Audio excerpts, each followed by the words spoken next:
Welcome to the channel, ladies and gentlemen. I wanted to take a few minutes, kind of continuing my thoughts on certain horror icons and specific moments or scenes or images that I think really solidifies them in a class by themselves.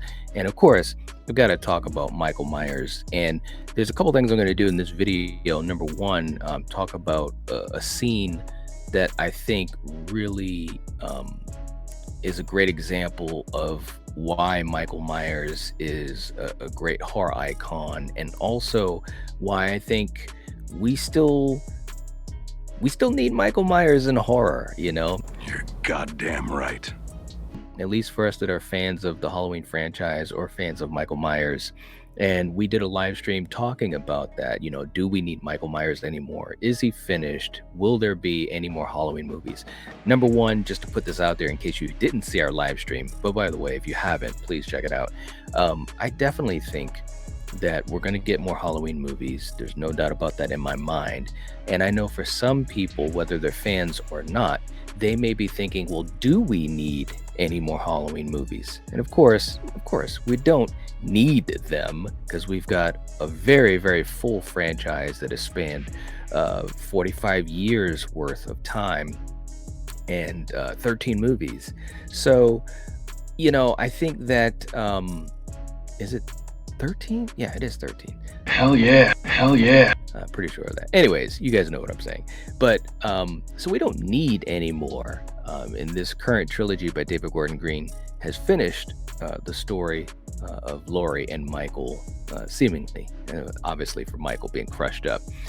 But I think because of this trilogy, there's been some really great moments that, to me, stand out in the franchise. And we've had a lot of great movies in the franchise, but I think that this trilogy, especially 2018, really showed why this character and his mythology is so amazing and just so just it's top tier for me personally when we talk about horror icons or when we talk about slasher icons.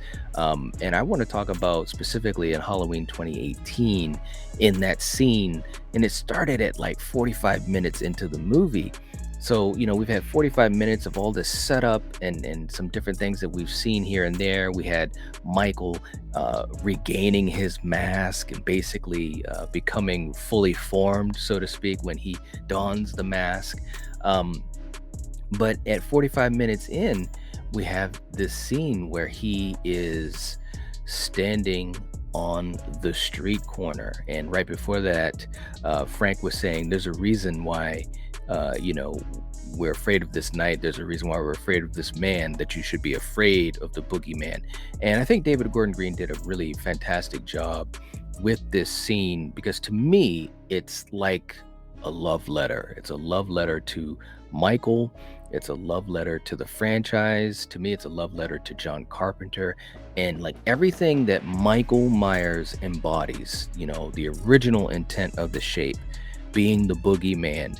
No reason, no understanding. He is just what he is. He's the shape of a man. He's evil.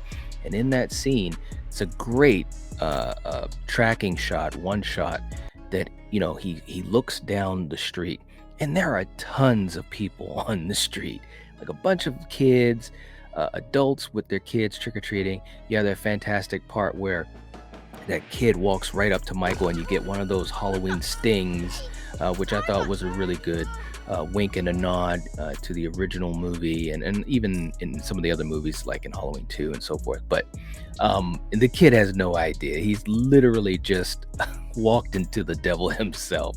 But again, Michael just kind of looks at the kid and he looks around. And for me as a viewer, and especially as a fan, I'm just so intrigued by what's going on in his mind. What's his end game? And he walks down the street. These kids come, away from a house where they had just gotten some candy, and Michael just turns. For some reason, it caught his attention. He turns, and next thing you know, there we go. We start the whole process. He has his he gets the hammer, and I think the reason why he killed that lady was because he first saw the knife and figured, well, he's gonna get the knife.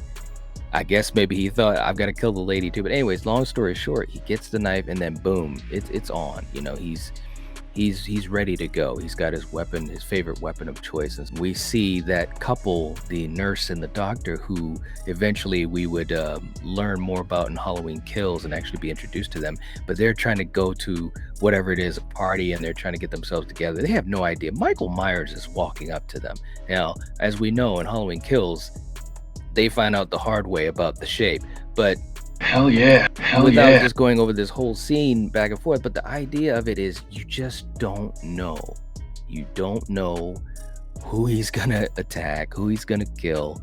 You just don't understand him, and I think that that's what makes it so scary, right? When we talk about other horror icons, we usually know why they're doing what they do. We know why Jason is killing these kids and these adults at Camp Crystal Lake. We understand that. We know why. You guys shouldn't have gone there. You shouldn't be going to Camp Crystal Lake. But when we talk about in Nightmare on Elm Street, we know why Freddy's doing this to these kids, to these people that live on Elm Street, that live in Springwood. And so we understand that. We understand Pinhead. We understand Candyman. Leatherface is one of the other horror icons that just comes to my mind, and you guys let me know if you can think of some others. Leatherface, he comes to mind and of course with Texas Chainsaw Massacre, there's been multiple versions of Leatherface, which I think is not necessarily a bad thing. But with Leatherface, there's been different iterations of him, and trying to figure out why he does what he does, that's kind of foggy as well. So I think that's actually a good thing. I suppose with Art the Clown, you could kind of say, well, why does he do what he does? But he's still coming up as far as a horror icon or horror monster, looking to become an icon. But with Michael Myers, who's been around since 1978, that's his thing. We don't know why. We don't know why he's doing what he's doing. And this scene in Halloween 2018, I think it truly captures that. And it's only a 3-minute sequence of him just kind of walking, and it's almost like he's flipping a coin. You're up next. Are you gonna live? Or are you gonna die? Let me flip a coin. You got a 50-50 shot, and good luck to you. That's kind of the vibe that's happening with Michael in this sequence. But it's a great sequence. The last kill that he does in this scene, when he goes into the other house and he kills that lady with the knife right in front of her window when she's closing the blinds. It's just absolutely it's brutal. It's lean and mean and brutal, but there is a certain atmosphere with it. There's a certain I don't want to say style, but I guess maybe that's the word I want to use, that you don't necessarily get with some of the other slashers. You know what I'm saying? There's a certain even the word elegance comes to my mind, which may sound absurd to some people, but there's just something about the mythology of Michael that I think is very interesting and intriguing. And this sequence, this specific sequence, and there were other sequences in these movies and obviously in past movies, but this is just one that I wanted to illustrate to bring me back to my original point, is that after Rob Zombie's Halloween 2, and we had a 9-year break until 2018, there were a lot of missed opportunities, I think, in Halloween 2. Had some great kills and great moments as a slasher, just a slasher. As a Halloween movie, it kind of took a lot of liberties, but that's a whole nother story. But the point I'm making is that, after that, and how divisive it was to the fan base, I'm sure there were a lot of people thinking, okay, that's it. We don't need another Halloween. Michael was seemingly killed at the end of that movie. We're done.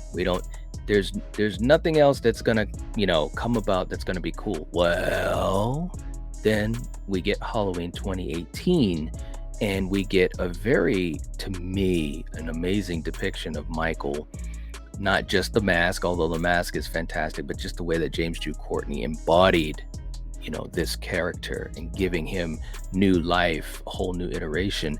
And it was fantastic. And I think James Jude Courtney did a fantastic job in all three of the David Gordon Green movies, just portraying Michael and giving him uh, a new life, so to speak. So for me, when I think about the idea of, do we need any more Halloween movies? No, we don't need any more. We have a great library of work. But if we can get another creator, another director, and another person portraying Michael to have some really great Michael Myers moments, like this particular one in 2018, and this is just one that I'm naming. There's been quite a few, especially in 2018 and also in Kills, and even in Ends. But if we can get another director that takes this very seriously and tries to honor the essence of what Michael Myers is, I'm all for it. I'm all for it. And I'm willing to take that chance to see what they do, because I'm going to tell you what, and I've watched all of the Halloween movies a bunch of times over the years. A bunch. So this is a franchise that I know very well. And I'm going to just be honest. And if you haven't seen our Halloween franchise rankings, you got to check it out. But 2018, if you've been around the channel, I absolutely love 2018, and it's very high on my list. The idea of creating great moments for this franchise with this movie and the characters, and especially Michael, after 45 years, at that point it was 40, but that's just a great thing. It just gives you so much hope. So I want to hold on to that hope. And, when they do come back to the franchise, hoping that some other creative team will give us, even if it's just a few of these iconic moments that we can remember, like this particular moment, this particular scene in Halloween 2018. But anyways, guys, let me know what you think. Is this a sequence that you enjoyed? Do you think it honored the essence of Michael Myers? Do you think it was a love letter to the original and to John Carpenter? Let me know what you think in the comment section down below, and we can have a conversation about it. Please give the video a like. It'll help support the channel, and we'd appreciate it. And if you're not subscribed to the Nightwatch Zone, this is the time to do it. Do it, or you never know. Maybe the shape will be coming after you soon. So anyways, if you're watching this, if you're listening to this, you are the Nightwatch. Peace.